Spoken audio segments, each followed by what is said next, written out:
ಪ್ರಧಾನಮಂತ್ರಿ ಕಿಸಾನ್ ಸಮ್ಮಾನ ನಿಧಿ ಪ್ರಯೋಜನ ಹಣಕ್ಕಾಗಿ ಕಾಯುತ್ತಿರುವ ರೈತರಿಗೆ ಕೇಂದ್ರ ಸರ್ಕಾರ ಶುಭ ಸುದ್ದಿ ನೀಡಿದೆ. ದೀಪಾವಳಿಯೊಳಗೆ ರೈತರ ಖಾತೆಗಳಿಗೆ 21ನೇ ಕಂತಿನ ಹಣ ಜಮಾ ಆಗುತ್ತದೆ ಎಂದು ನಿರೀಕ್ಷಿಸಲಾಗಿತ್ತು. ಆದರೆ ಅದು ಆಗಲಿಲ್ಲ. ಆದಾಗಲೂ 21ನೇ ಕಂತಿನ ಹಣವನ್ನು ಯಾವಾಗ ಬಿಡುಗಡೆ ಮಾಡಲಾಗುತ್ತದೆ ಎಂಬುದರ ಕುರಿತು ಸ್ಪಷ್ಟ ಮಾಹಿತಿ ಇಲ್ಲಿದೆ ನೋಡಿ. ಈ ಯೋಜನೆಯು 2019ರಿಂದ ಜಾರಿಯಲ್ಲಿದೆ. ಲಕ್ಷಾಂತರ ರೈತರ ಖಾತೆಗಳಿಗೆ ಈಗಾಗಲೇ ಹಣವನ್ನು ಜಮಾ ಮಾಡಲಾಗಿದೆ ಮತ್ತು ಮುಂದೆಯೂ ಕೂಡ ಜಮಾ ಆಗಲಿದೆ ಎಂದು ಸ್ಪಷ್ಟವಾಗಿ ಹೇಳಲಾಗಿದೆ. ಮೊದಲನೇ ಪಾವತಿಯ ದಿನಾಂಕ ಬಗ್ಗೆ ಸರ್ಕಾರ ಇನ್ನೂ ಅಧಿಕೃತ ದಿನಾಂಕವನ್ನು ಘೋಷಿಸಿಲ್ಲ. ಆದರೆ ಫೈನಾನ್ಸಿಯಲ್ ಎಕ್ಸ್‌ಪ್ರೆಸ್‌ನಲ್ಲಿ ವರದಿ ಪ್ರಕಾರ ಪಿಎಂ ಕಿಸಾನ್ ಯೋಜನೆಯ 21ನೇ ಕಂತು ನವೆಂಬರ್ ಮೊದಲ ವಾರದಲ್ಲಿ ಬರುವ ಸಾಧ್ಯತೆ ಇದೆ ಎಂದು ಕೃಷಿ ಸಚಿವಾಲಯ ರೈತರಿಗೆ ತಮ್ಮ ನೋಂದಣಿಯನ್ನು ತ್ವರಿತವಾಗಿ ಪರಿಶೀಲಿಸಲು ಎಚ್ಚರಿಕೆ ನೀಡಿದೆ. ಏಕೆಂದರೆ ವಿಳಂಬದಿಂದಾಗಿ ಅವರ ಹೆಸರುಗಳು ಅಳಿಸಿ ಹೋಗುವ ಸಾಧ್ಯತೆ ಇದೆ ಎಂದು ಹೇಳಲಾಗಿದೆ. ಈ ಹಣವು ಯಾವಾಗ ಬರುತ್ತೆ, ಹೇಗೆ ಬರುತ್ತೆ ಎಂದು ನೋಡಿ. ಈ ಹಣವನ್ನು ನೇರ ಲಾಭ ವರ್ಗಾವಣೆಯ ಮೂಲಕ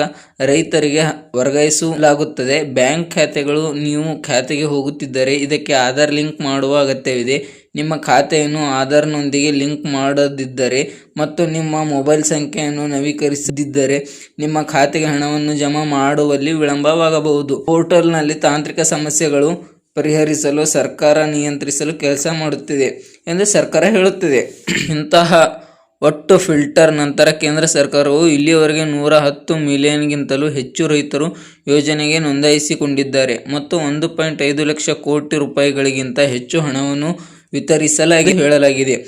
ಆದಾಗ್ಯೂ ಆಧಾರ್ ಅಥವಾ ಬ್ಯಾಂಕ್ ವಿವರಗಳು ಹೊಂದಿಕೆಯಾಗದ ಕಾರಣ ಕೆಲವು ರೈತರ ಹೆಸರುಗಳನ್ನು ಅಳಿಸಲಾಗಿದೆ ಎಂದು ದೂರುಗಳಿವೆ. ಆದ್ದರಿಂದ ರೈತರು farmkisan.com government.com-ಗೆ ಹೋಗಿ ಭೇಟಿ ನೀಡುವ ಮೂಲಕ ಅವರ ಸ್ಥಿತಿಯನ್ನು ಪರಿಶೀಲಿಸುವುದು ಸೂಕ್ತವಾಗಿದೆ. ನಿಮ್ಮ ಆಧಾರ್ ಅಥವಾ ಮೊಬೈಲ್ ಸಂಖ್ಯೆಯನ್ನು ನವೀಕರಿಸುವಲ್ಲಿ ನೀವು ಯಾವುದೇ ಸಮಸ್ಯೆಗಳನ್ನು ಎದುರಿಸಿದರೆ ಸಹಾಯವಾಣಿ ಸಂಖ್ಯೆ 155-261 ಅಥವಾ 011243000606ಗೆ ಕರೆ ಮಾಡಿ. ಪಿಎಂ ಕಿಸಾನ್ ಸ್ಕೀಮ್ಗೆ ಅರ್ಹರಾಗಿ ಮತ್ತು ನೀವು ಕೂಡ 21ನೇ ಕಂತಿನ ಹಣವನ್ನು ನಿಮ್ಮ ಖಾತೆಗೆ ಮರಳಿ ಪಡೆಯಿರಿ.